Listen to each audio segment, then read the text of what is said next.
नमस्कार मंडळी, कशा आहात? आणि चला आपल्या मिनी ब्लॉगमध्ये तुमचं सर्वांचं स्वागत आहे. हा माझा फर्स्ट ब्लॉग आहे.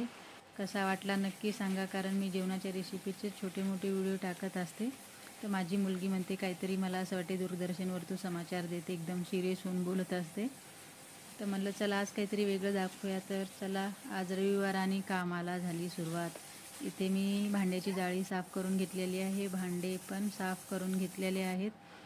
आणि आजचा बेत तुम्हाला नक्की सांगणार आहे. माझ्या मुलीने बनवले होते डोसे, आणि नारळ फोडताना तिच्या बोटाला लागलं म्हणून मी तिला नारळ कट करून दिलं, साफ करून धुवून दिलं, बघू शकता तुम्ही.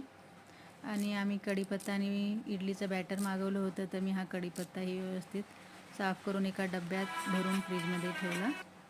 आणि हा ठेवला मी माझ्यासाठी चहा. तिने मला गरमागरम डोसे दिले बनवून, आणि मी चहा घेतला, डोसे खाल्ले, नाश्ता केला. आणि चला, कसा वाटला व्हिडिओ नक्की सांगा. भेटू पुढच्या व्हिडिओमध्ये. धन्यवाद.